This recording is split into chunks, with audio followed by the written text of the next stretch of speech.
Hello, everyone. My name is Erik Ward, and I'm Senior Fellow with Southern Poverty Law Center.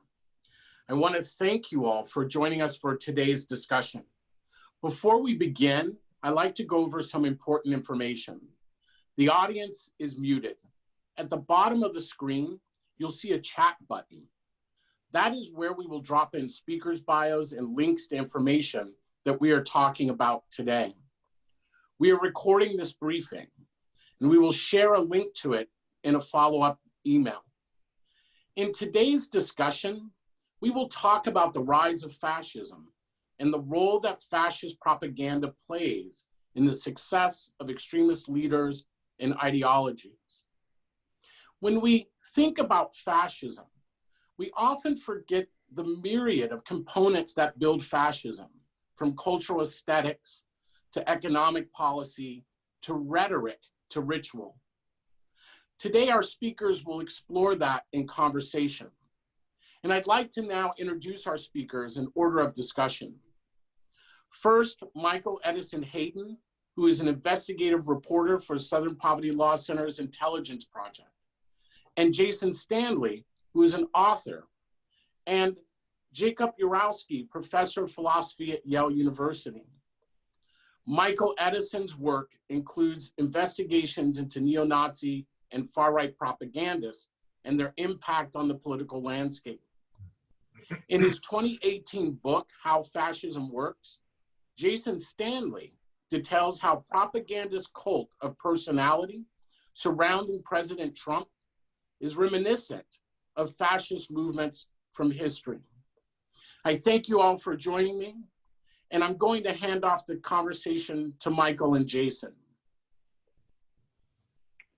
Hi. Hi. How's it going? It's a real privilege to speak to Jason again about this. We had a conversation and published a Q&A a few months ago. And you talked a lot about the friend versus enemy distinction in fascist propaganda. And I'm just curious, how does that play into the way pro-Trump media figures have been dealing with subjects like Black Lives Matter and Antifa? Good. So first of all, it's an honor to be speaking to the Southern Poverty Law Center.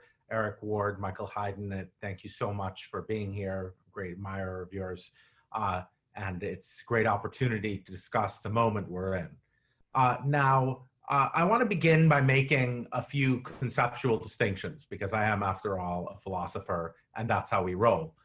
So people say fascism isn't that alarmist. Well, it depends what you're talking about. What are we talking about? A fascist regime? Are we talking about a fascist movement? Are we talking about fascist propaganda? In 1995, Toni Morrison, in a speech at Howard University called Racism and Fascism, said that the United States prefers fascist solutions to national problems. Now, obviously, 1995 is not 2020, but Toni Morrison's point is the basis of my work, which is that the United States has a long history of fascist solutions to national problems. It has fascist ideology, it has fascist politics, it has elements that overlap and influenced European fascist movements. But we should not take European fascist movements as somehow the be-all and end-all of fascism. After all, Hitler in Mein Kampf says that his model of a national state, thinking of our racial hierarchies in the United States, Jim Crow, and our immigration regime of the 1920s, said that his model of the United States was, his model for a national state was the United States. That's what he says in Mein Kampf. So I do not think that we currently are faced with a fascist regime. I think our democracy is weakened. It's long been weakened by voter suppression, felon disenfranchisement. We've long had dog whistle racial politics by figures like Bill Clinton, Joe Biden, all the political figures in our Ronald Reagan. That's part of our history, that kind of dog whistle racial politics. But I do think that we face a number of concerning things that should alarm every American. First, we face we face clearly fascist politics and propaganda. And that's what your first question addresses. And we need to have some understanding of that. And we face arguably a fascist social and political movement when we look at Trumpism, which is a fascist social and political movement is a cult of the leader who promises national restoration in the face of threats posed by immigrants, minorities, and far left radicals. So I think there's no question we face racist, we face fascist politics, fascist propaganda. We already have a background history. If you look, the history books will talk about our country as a country with the highest incarceration rate in the world at this time. So we have a massive prison system, massive police force that's used to quelling protesters and controlling the results of massive economic inequality. So those are the background features. And now we have arguably a fascist social and political movement in a liberal democracy that already is harmed by what Toni Morrison rightly points out as fascist solutions to political problems. So how do we see the structure of this kind of fascist propaganda taking place? Let's begin with the friend-enemy distinction, Michael, because that is the key to fascist propaganda. It's the key to its destruction of the truth. You know, why do Trump supporters not care if he lies? Trump supporters do not care if he lies because it isn't about lying or telling the truth. It's about friend-enemy. And so if he's lying and getting away with it, he's getting it over on the enemy. And if the enemy says true things, it's irrelevant. They're the enemy. Truth is just another weapon in friend-enemy politics. Now, this friend-enemy politics doesn't start with the Republicans with Trump. It dates back to Newt Gingrich in 1994, the idea that to paint Democrats as illegitimate. And Trump is the recipient of a long history of this kind of friend-enemy politics. But what we've done is we've moved from a political party that prizes, as Hannah Arendt says, loyalty to party over parties, loyalty to Republicans over a multi-party system. We've moved from that to a capture of that loyalist party by one leader who's transforming that party into a cult of the leader. Now, with friend-enemy politics, truth is irrelevant. It's, you know, the conspiracy theories destroy the information space. We're seeing a conspiracy theory very similar to the protocols of the Elders of Zion, globalists, you know, you don't say, it's a conspiracy theory where you subtract out Jews, but the same structure. Go on. Just want to interject something because you mentioned the conspiracy theories. When we spoke the first time, you talked about QAnon and you know, these accusations of pedophilia. You know, for people who may not be totally familiar with QAnon, I mean, much of our readership is. But I mean, QAnon is essentially this conspiracy theory that, you know, Trump, you know, someone close to Trump is speaking in codes through these fringe forums, and it really focuses a lot on the Democratic Party or people associated with the Democratic Party being pedophiles. So you said that has a history, you know, that is familiar to you. Yeah. So there's several aspects to QAnon. There's the idea that the elites are protecting this cabal. The cabal is engaged in pedophilia and sexual crimes and seeks in some way to overturn America, whatever that would mean. And Trump is going to rescue us from this powerful elite. The powerful elite and the pedophilia, that is reminiscent of the degenerate Jews who are controlling the media, controlling the system, and seek to undermine the nation. As the philosopher David Livingstone Smith has pointed out, and Talia Levin, the scholar, in a great piece in The New Republic on QAnon, there's elements of blood libel here. So the ancient anti-Semitic conspiracy theory that Jews are somehow using Christian babies in their sacrifices. So every time, so what we have, and obviously there's a lot of Jewish support, or especially Orthodox Jewish supporters of the president. So it's not, what we have to detach is we have to detach the structure of an anti-Semitic conspiracy theory, which QAnon is a classical anti-Semitic conspiracy theory, from the particular target. The particular target is not necessarily Jewish people in this case, although I'm sure that you guys can tell me that anti-Semitic white supremacists do hear those alarm bells, those anti-Semitic dog whistles. Yeah, absolutely. Yeah. So when you have a conspiracy theory about degenerates and pedophilia, elites protecting this degeneracy, it goes back to the early 20th century conspiracy theories about Jews. And remember, what's extremely important to remember, because the Orthodox Jewish community's support for Trump is taken to whitewash his these anti-Semitic conspiracy theories. The Nazi anti-Semitism is not, in the first instance, directed against religious Jews. It's directed against Judeo-Bolsheviks. It's directed against the idea that there's this global force that's seeking to bring communism and socialism to the world, and they're Jews, and they're bringing in decadence. They're a danger to your wives and daughters. They're bringing in Hitler, as I document in How Fascism Works. Hitler in the early 20s already was arguing that Jews were bringing in black Senegalese soldiers to the Rhineland and the so-called Black Horror on the Rhine, who were supposedly raping white German women. So this idea that communist Jews are bringing in immigrants to destroy the white Christian nation, and they're going after your women and children. That is pure Protocols of the Elders of Zion, Nazi ideology, and there are clear overlaps in structure. And this idea, and what its goal is to create an absolute enemy. The enemy is degenerate. The enemy has no morals. As Goebbels says in his 1935 speech, communism with its mask off. These are the enemies of civilization itself. And I just want to interject one thing, which is, just to slow it down for people. When you hear the word globalists, on InfoWars with Alex Jones, and you see that term was used a lot, even on Daily Stormer, where they're much more openly anti-Semitic, where they're anti-Israel also.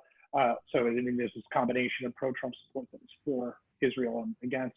The word globalist is a stand-in often for this exact conspiracy that you're talking about. Yes, the word globalist is an anti-Semitic dog whistle. And what that means, say it's an anti-Semitic dog whistle, is that people who are already anti-Semitic will see it as an anti-Semitic message. People who are not anti-Semitic will not see it as an anti-Semitic message. So that's how dog politics functions. Absolutely. So I'm just going to move it to the question about the election here. So we published a series about Jack Posobiec recently, who is an anchor or a correspondent for One American News Network, and he's kind of an understudy of Roger Stone, and has become really the guy who puts the propaganda out 3 days before it comes into the president's mouth. It's a really bizarre relationship. He has been bringing this Roger Stone thing back from 2016 called Stop the Steal, which is this idea that on election day, there are going to be these forces who come and kind of take the election away from President Trump, who is, should win and expected to win. There's even been like these kind of like fake polls that Trump has tweeted out where it's like, oh, I'm up 3. And, the polling average in 538 shows him, consistently around between 7 and 10, in the red.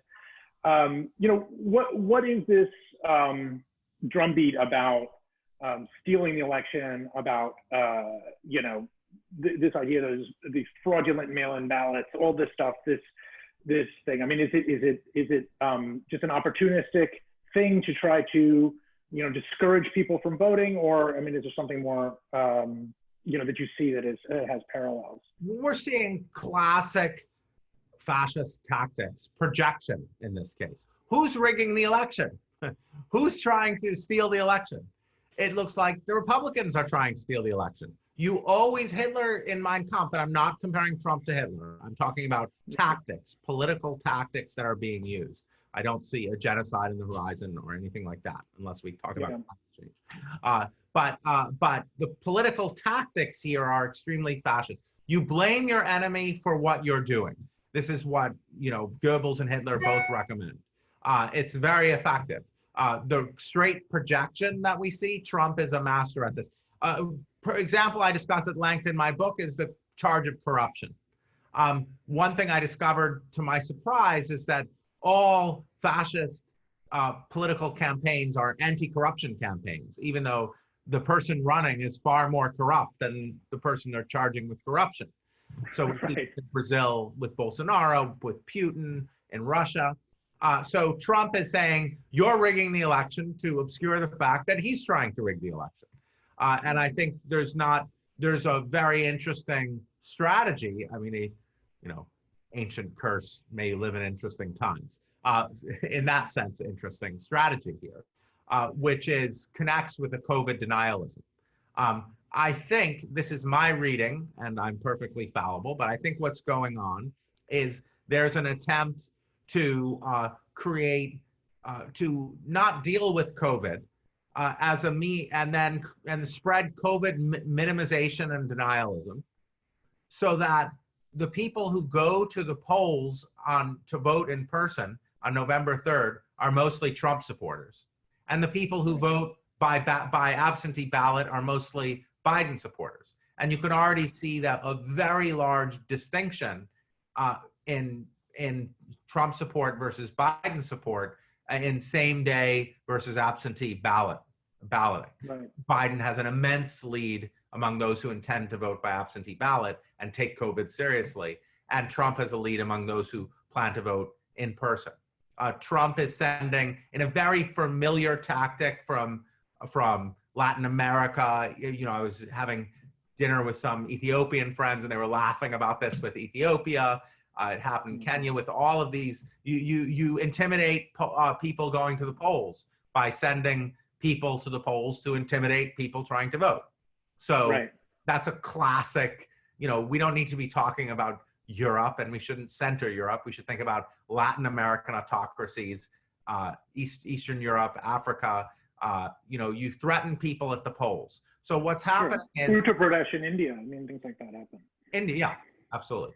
Another case, liberal democracy threatened by a fascist social and political movement in Hindutva. Michael and Jason, that brings up an interesting point. Can you talk a little bit about where is Trump learning some of these tactics? Are they looking, is the Trump administration or others looking at other countries? And Michael, I know you've been doing some work and research around some of the connections between some of these fascistic movements here in the US and outside. What do those international relationships look like? Well, Trump is very close to Erdogan. I understand that he has regular conversations with Vladimir Putin. You know, he obviously has links to Erdogan, Orban, the law in Hungary, the Law and Justice. He did a huge favor for the Law and Justice Party and having their presidential candidate come visit the White House right before the Polish elections, which they then won barely. Probably would not have won had he not invited the candidate to the White House. He has obviously very close connections with Jair Bolsonaro in Brazil. He's connected with all of these figures. Jair Bolsonaro is a much more out there, clear example of a fascist, wannabe fascist leader. What we're having now, some of the pushback against my analysis is people are saying, well, if Trump is a fascist, how come he's not obviously succeeding? Well, Jair Bolsonaro is a really good case to look at. Jair Bolsonaro is very open about the fact that he wants the military to come in and depose, get rid of the Supreme Court and get rid of Congress and place him in power as a dictator. And the military is saying, thanks, but no thanks.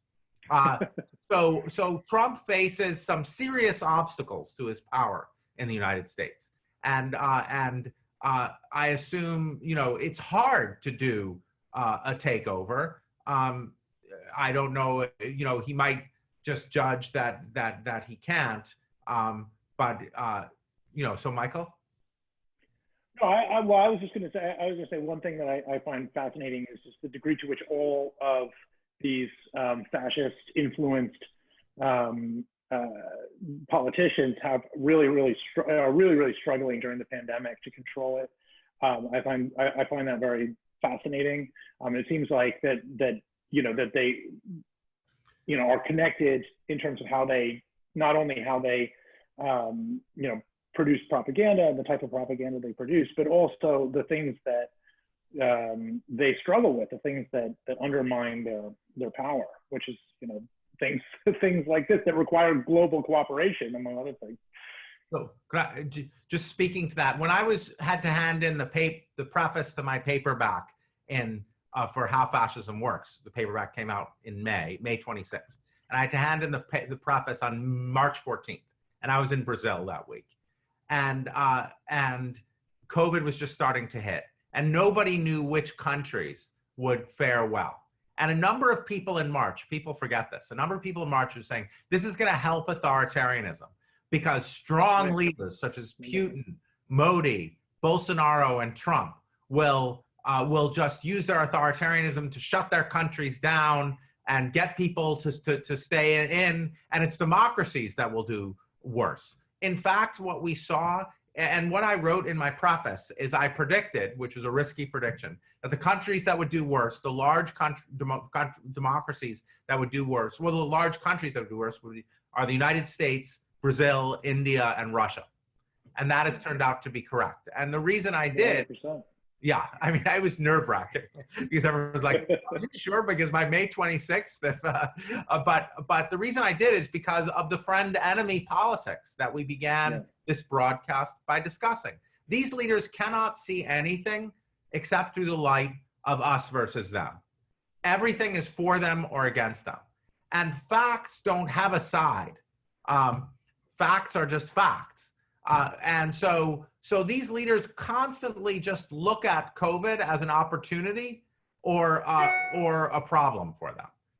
It's interesting that lying plays such a huge role in life or death during a pandemic, but we've learned that the hard way, I think. Yeah. Yeah. Well, they can. The other thing is that for these leaders, science is a threat because the idea behind a cult of the leader is that the only authority is the macho authority of the leader. So we saw the president, I believe it was a press secretary saying, the president developed these drugs, as if the president himself developed. This is the kind of talk you get in authoritarian society. The president, the leader, does everything. He fights for the nation. We saw this in the psychology of his getting COVID. He has defeated COVID. It's over. Right. So, Regeneron, that's the recent pitch where he was talking, Regeneron, everybody's going to get Regeneron. It's become, he sort of branded it around himself. Yeah, and claimed that he developed it. So scientific authority is a threat because if a cult of the leader admits scientific authority, that's a kind of authority that is over the leader's authority. And what Trump is trying to do with his supporters is say, I'm the only authority. There is no other authority. Well, I want to get to the next question, particularly about authority, because we talked about the election briefly, and we mentioned COVID-19, and they talked about people going to the polls potentially to intimidate. What is your take on the Proud Boys, the affair of Proud Boys, where he said, stand back and stand by? I mean, there are some people who tried to frame that, as Trump just fumbling his response, trying to say that he denounces them, but also not wanting to turn away support. What did you make of that comment about the Proud Boys, which is a group obviously that we've written about quite extensively? Yes. So the Proud Boys are a nationalist group. They're very macho. They're, I think, I'd let others tell me about their connection to violence, but I think They certainly traffic in very violent images. They're a sort of adjacent group to white supremacist groups. The kind of patriarchal, I think you definitely find people of color on the far right. And my colleague Daniel Hosang has written about that. Men, black, Hispanic men, Latinx men on the far right. You find that. You find that in the Proud Boys, I think. But it's a kind of hardcore macho nationalism here. Now, I think the Proud Boys are a stand-in for a number of groups out there. I think it's extremely conscious what the president is doing. The president is doing, and Hannah Arendt wrote about it. There's a good paper by Erik Swanson, a philosopher in Michigan, about this, about communication by not condemning. So when you don't condemn violent groups or violent actions, you give permission. Right. When you're in a position of authority and you're asked to condemn and you don't, you are sending a message of permission. And as SPLC knows and documents, and that's why SPLC is so important, one of the many reasons, these groups hear it as permission. Right. And so, I was just say that anti-fascist protesters, will tell you, particularly the people who are scholars in what they do, will tell you that they believe that the reason to put people on the streets in opposition to fascist marches, and there are different arguments about how to deal with them when they're trying to take the streets, like in Charlottesville. They argue that that a fascist regime, when they have the street level violence, it empowers the state, right? That the connection is that the volunteer people to the state. So I mean, can you tell us a little bit about the history there, kind of in that connection between paramilitary forces and the leader? Yeah. So obviously, if you're putting European fascism in the very center of things, we're not in a situation where, or indeed the history of the United States with the Ku Klux Klan, with the first Klan or the second Klan, which were massive paramilitary militia movements. Paxton calls the first Klan, says you could think of the first Klan as the first fascist organization.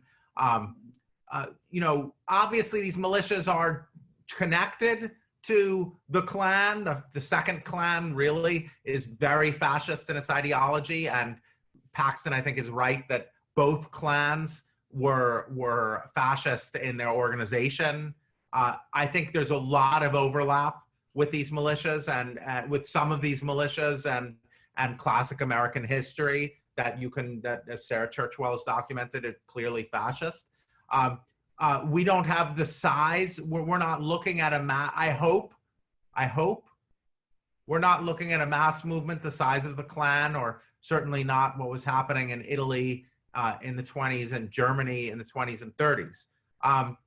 But I think my worry is that, when I published my book in 2018, everyone said there are no paramilitaries. And I think that is really just false now, and those people need to, and it's clear to me that the president is calling for paramilitaries. He's giving permission to them. He's calling for his supporters to be in paramilitaries or something like paramilitaries. The Kyle Rittenhouse situation where somebody, 17-year-old, joins, arms himself and crosses state lines to join essentially a paramilitary is deeply worrisome.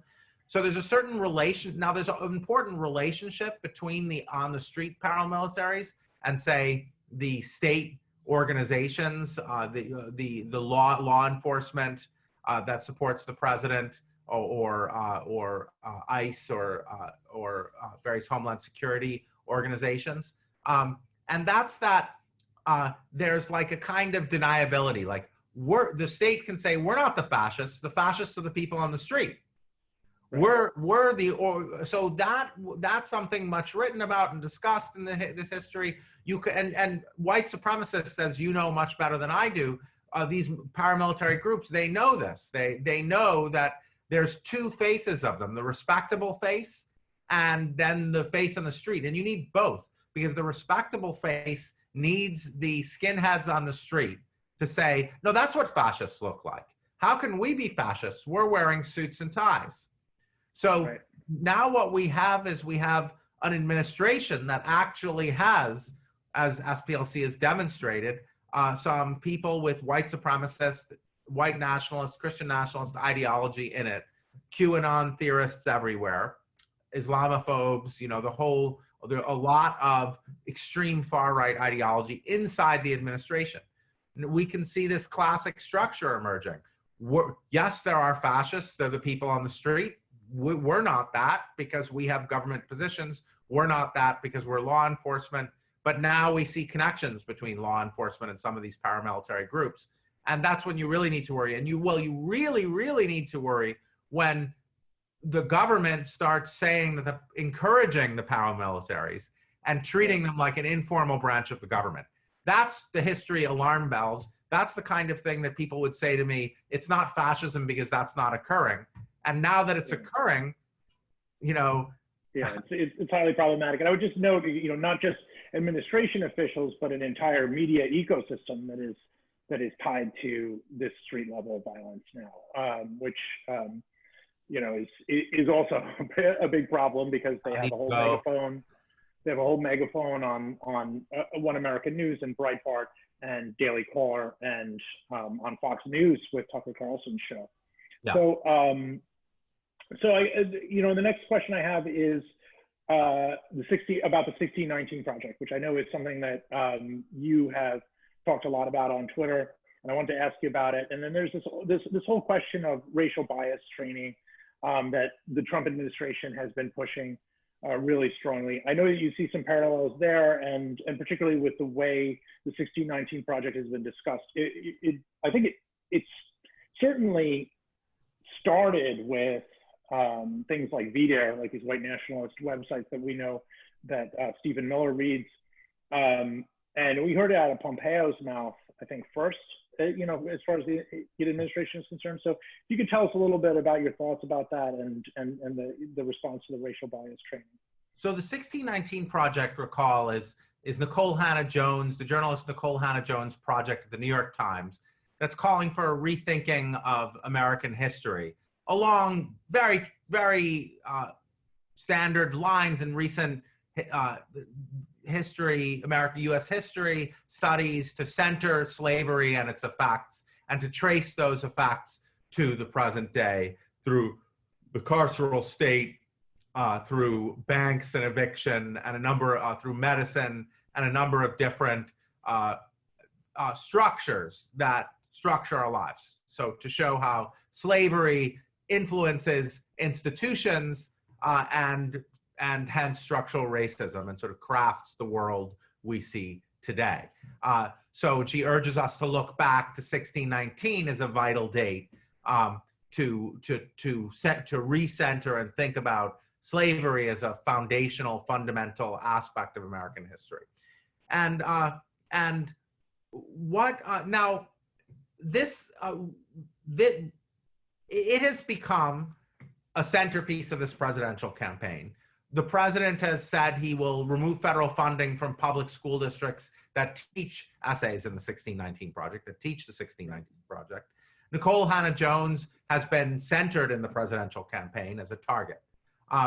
And critical race theory, which calls for us to rethink, not rethink, but to see the centrality of race to colonialism.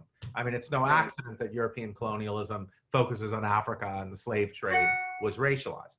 So what explains things here? Well, first, if you look internationally, all the neo-fascist movements, Orban from Brazil and Bolsonaro and Oliver Carvalho, his intellectual guru, to Russia and to Hungary and Russia and Poland, they all take some frightening ideology as their target. And it's usually gender ideology and cultural Marxism. So they closed Central European University in Hungary because it spread gender ideology. Now it's the United States, and in the United States, well, to back up for a second, if you look at the protocols of the Elders of Zion, the anti-Semitic conspiracy theory at the basis of Nazism, it's very important to understand that when thinking through this. What does it say? It says that communist Jews are behind social justice movement, a social justice movement for equality for women, as Hitler said. Jews are behind feminism, for women, for gays, and for minorities. And the goal of these social justice movements seem like they're moves for equality, but really their goal is to destroy a white male Christian hegemony. And the idea is the Jews, the leftists and the communists are encouraging minorities and women to seek equality, because once they can displace white Christian men, the Jews can really take over. So that's the structure of the protocols of the Elders of Zion. And so in the United States, of course, race is, Nicole Hannah-Jones has it absolutely right. Race replaces everything here. Race is the center of our conspiracy theory narratives. The KKK ideology, very similar to, is that Jews are behind race, trying to foment a race war. Communist Jews are trying to foment a race war to set black people against white people, to undermine the white race, so communists can take over. That's the KKK. That's the second. I want to interject one thing, is that this is playing out in a kind of a I don't know, academic sense right now in the campaign, but there have been I almost think underdiscussed is the number of violent terror attacks in recent years that are based strictly on this whole white genocide thing, this idea that an anti-white culture has descended on the United States, right? We had in El Paso, 24 people were killed in that Walmart. And, there could have been a lot more killed in Poway, California. Guy comes into the synagogue. I think one person was killed, and then someone else with a hand shot. And then of course the Tree of Life terror attack, which is also based upon that, where 11 Jewish people were murdered. But absolutely. But what we had, and when you talk about immigration, you're really coming very close to European fascist tropes. Jews are behind immigration. That was the Tree of Life synagogue killers ideology. Jews are behind the Hebrew Immigrant Aid Society. But the president has shifted the political theorist Elizabeth Cohen said this to me yesterday. She said, race is the immigration of 2020. The president seems to have shifted the focus. There was a brief stop with Chinese, Asians, and Chinese, particularly Chinese, but it's moved to Black Americans. So I think the focus has really shifted to the old school American idea that communists are fomenting a race war with Black Americans. The Black American protesters are really Marxists. And then we've got the president doing the classic fascist trope of history should be patriotic. This is something Black American intellectuals have fought against since time immemorial. The final chapter of Du Bois's Black Reconstruction is called The Propaganda of History. And he talks about how historians explicitly taught history not to teach it as facts, but to teach it as propaganda to unify the white South, to overcome the divisions caused by the Civil War. And we find Trump saying that again. He's going back to the old US history. We don't need to talk about European fascism here. This is what Black American intellectuals have been fighting for us to see for well over a century. I just want to add that also, that rhetoric has also been relatively, it's had some success in the US. The polling in favor of Black Lives Matter was extremely robust, I think, at the very beginning of the anti-racist demonstration.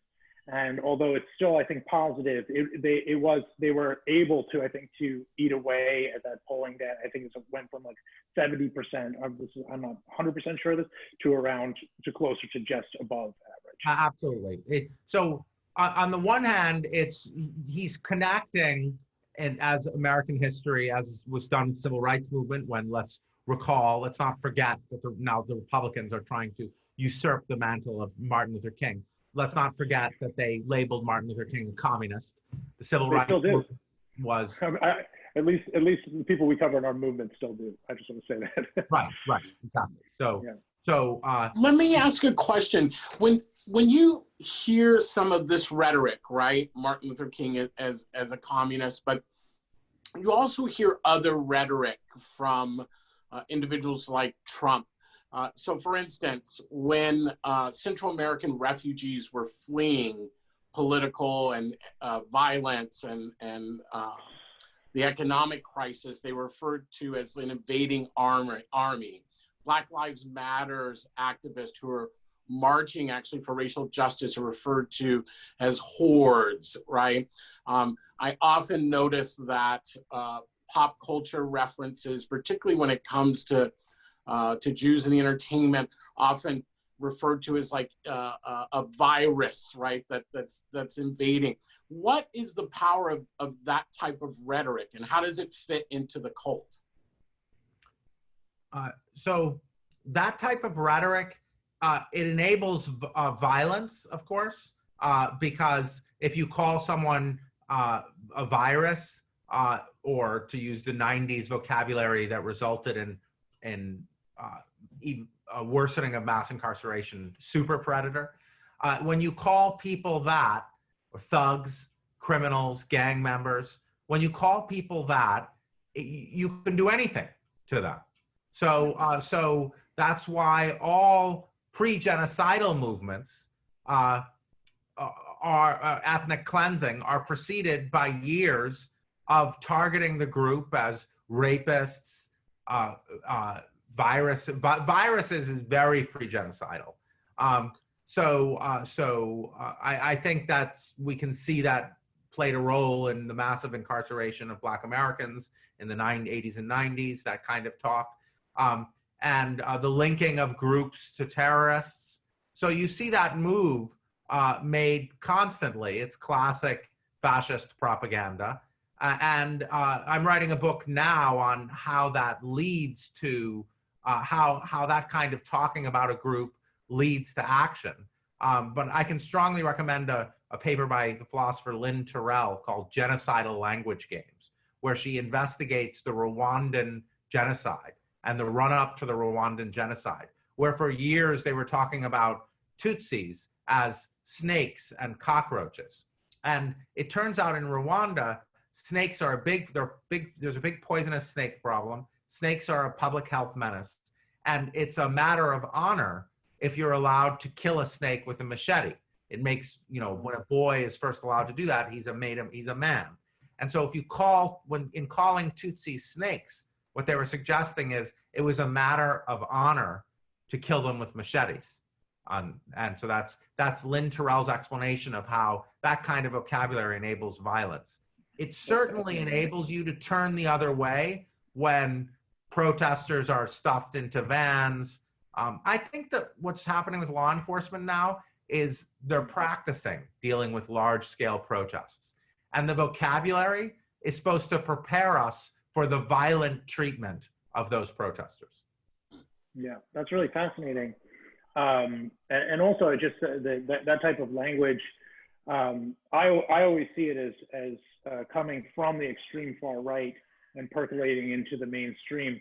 But I mean, I think it has that kind of feedback loop where it can come from there and strengthen that type of propaganda, on the far right. Before we run out of time, so we have a little bit of time, and I need to ask you some pandemic-related questions, because that is as soon as this stuff started to happen, his diagnosis started to happen. There has been a tremendous amount of staged propaganda coming from the White House, filmed talks from the president. I mean, all that. I mean, anytime a president speaks or whatever, it's propaganda, no matter what, whether it's you like the person or not. In the case of Trump, this is really, really staged stuff. So he's diagnosed with COVID. What are your thoughts, just about the way this has played out? There was a diagnosis, there was a hiding of it, spreading through the White House, and then he goes to the hospital.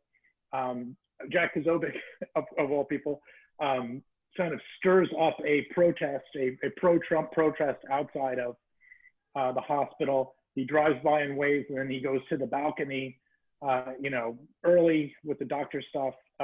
There's just a lot in there. So I'm just curious to hear what you have to say about it. Yeah, so in fascist politics, the fascist leader is invincible. You look at Putin, I mean, take Putin's absurd, I'm sure Putin is a nice guy, and if he's watching this, but take his absurd hockey thing, where he plays former Russian all-stars and scores 10 goals, absolute absurdity, right? Well, think about that, what we're seeing. The fascist leader can do anything. They're invincible. Their body is, the things Trump has been saying this week about his body and how he defeated COVID, how he was a warrior. George Mossy speaks of this, the fascist body. It's absurd with Trump, but of course, Putin is always out there without his shirt, going, into ice barrels and doing these feats of athletic prowess. So Trump is doing that. And the vocabulary is straight out of the classic fascism. The fascist leader is so manly. He's defeated single-handedly all of these challenges. Trump is repeatedly talking about himself as if he's personally defeated COVID. Yeah. And he's defeated COVID for the nation. He said, I'm a leader, and I went out. Other leaders wouldn't have done this. Other leaders wouldn't have gotten sick and gotten treated. It's the whole thing is you need to understand the fascist ideology in order to understand how he's talking. What he's saying is he went and fought COVID, the coronavirus, for the nation. And he has defeated the coronavirus, and therefore the coronavirus is defeated, and he was a warrior, and he defeated it. It's over. It's done. And so that's the idea. He can never show weakness because the fascist leader is, masculine strength. And then if we get to the visuals, the visuals were straight out of Leni Riefenstahl. People always complain like it's not fascism because where's Leni Riefenstahl? Okay, in the first instance, so Leni Riefenstahl is a great director, and he doesn't really have a great director, but he's great at TV. He's great. He's really good. Of course. And that was straight out of the helicopter landing. You see, a lot of people shared the comparison of the beginnings of A Triumph of the Will, Leni Riefenstahl's documentary about the Nuremberg Party meetings. Hitler lands in the plane, Trump lands in the helicopter, and then the Mussolini image of him standing in the balcony of the White House, straight out of, and an obvious violation of the Hatch Act, completely illegal, which is showing he looked unwell. That was the other thing that was, I think, that part of the reason that it did not have the desired effect in the polls that he saw is that he did not look well. Right. And then there was a very, I don't know, almost Paul Verhoeven kind of,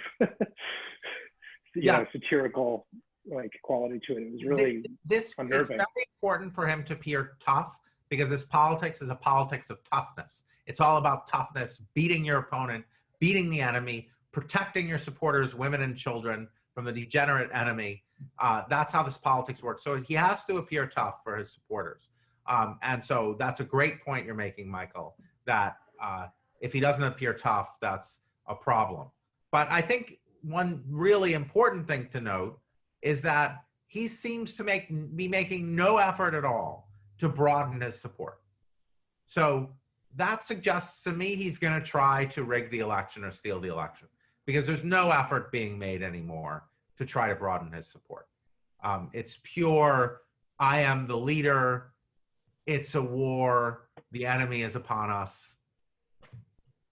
Yeah, I have a white supremacist, a prominent white supremacist contacted me to tell me that Trump is not, it doesn't matter what the polls say, Trump is not going, and you have to get used to it.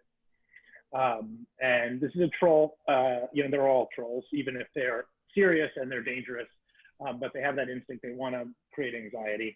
So that has to be kept in mind, but I shared it with a playwright friend of mine, that was what this person said, and he asked, is it something that he believes or is it something that he knows? And that really, I'm used to a lot of different thoughts, but it was a really, a concerning question. Just in reference to that, in reference to the election and what's happening there, do you think that given, sort of not only the fascist presentation, but the fascist politics that the Trump administration has demonstrated, do you think that they have what it takes in terms of support? I mean, I feel like without any scientific theory, you would need closer to at least 50% of the support, and it just really is not there. Do they have what it takes to hold the line if the election is chaotic and massive amounts of people try to vote for Biden, but it's rigged? Do you think they are able to withstand the 4 million people that would be in the streets afterwards? I don't know. It's a bit outside of my expertise. It's people in who say I'm being alarmist say, well, that would never happen, and we don't have that kind of mass far right movement of people who would go on the streets with weapons. You guys are the experts on that. I meant 4 million, to be clear, 4 million protesters against Trump. Because no, I know, as there would be, and the question is, how many people would be armed and go on the street for Trump? Right. And what is law enforcement going to do? How much is law enforcement going to? I think the hope, if Trump sought to rig the election, the hope would be to create as much chaos as possible, and then to make the country ungovernable until that point where Republicans on the Supreme Court and in other courts would say, our goal is to restore authority and law and order, and Trump isn't going to go. So the only way we're going to restore law and order and authority is by handing the official election to Trump. And then making it so the country so chaotic that people are tired and they just want to go back to their normal lives. So that's the kind of outcome that I worry about, that people think it's, as what did Mike Lee say, prosperity and security are more important than democracy. Yeah, and this so, is, for people who may not know, this is the senator from Utah tweeted essentially the quiet part out loud, critiquing democracy, saying that, not even critiquing it, but saying it's almost irrelevant. Yeah. So, if you say what we really need is security, and you have law enforcement, mass law enforcement on your side, the Black Lives Matter protests were the largest mass movement in our nation's history, I think. And so, but I think there's also, and of course, as Nicole Hannah-Jones said, it's Black Americans who protect democracy, have protected democracy in movement after movement. Sure. And so, so I see some of the raced elements of this campaign as a recognition of that it's going to be Black political movement that's going to be leading the movements on the streets. And if you represent it as communists and Black radicals and overturning white hegemony, then you can do what has so often happened in American history and rally white Americans in the suburbs, rural areas, white law enforcement against it. But hopefully Americans will be able to see through that and see, no, it's democratic protest. It's if the election is rigged and people go to the streets, it will be democratic protest, and it won't be lawless leftists, seeking to burn the cities down. But that's what we're being prepared for. It's so true. One thing that, oh, sorry, Eric, go ahead. Michael, I want to keep you on, both of you on, for another hour. And it's amazing that we are already almost at the top of the hour. I want to give you all, just each of you, a quick 30 seconds, right? Tell people one thing they should be talking about tonight over dinner. Michael? I'll go quickly. First, you should buy Jason's book, which is excellent. That's the first thing. Second thing is, I think that there are a range of outcomes that for the coming election, but things like what Jason described there have happened in Russia before, and you should not underestimate, I think, the degree to which far-right extremists are emboldened about this. They have been told that their race is going to be eliminated for a very long time through propaganda. And many of them do view Trump's presidency as kind of a last stand to fight it through state power. So I'm optimistic, actually, but it's not a joking matter. I think it's not something to be left off. I'll just let Jason go. So thank you, Eric. Thank you, Michael. So I think we first of all, speak to everyone about the importance of democracy. It's not just security and safety. Democracy is the best way to security and safety. Democracy, don't let people tell you that liberty and democracy are at odds. Democracy is a system that preserves liberty for all of us, and will prevent a minority party from dictating the terms to the rest of us. And practically, do not think of it as election day. Think of it as election week or election month. Many same-day voters will be pro-Trump. There's going to be an attempt to call the election in his favor. If I'm reading this correctly, do not panic. Do not turn off. Do not think of the election as finished on that day. The polls say Biden is leading by 10 points. Pay attention to the polls. Pay attention to what you have in the Kenyan 2007 election. The opposition party headed by Raila Odinga was winning. They quickly announced that Kibaki had won. Be careful for quick announcements. Don't trust them. Preserve democracy. Be prepared to put work aside and go on the streets to preserve civil society, and don't desire a return to normalcy in the very short term if this administration won't allow it. I want to thank everyone for joining us, especially Michael and Jason. I appreciate both of you and the thinking that you have put into this. I just want to say, I know people are exhausted. We are dealing with economic exhaustion, climate exhaustion, the exhaustion of a pandemic, and of the political violence that has been stirred up by some of our top nations' elected leaders. We can't be exhausted in this moment. This is the moment where we have to stretch and stay focused. And I want to thank Michael and Jason for reinforcing that point. We've been asked often, do we live in a fascist society?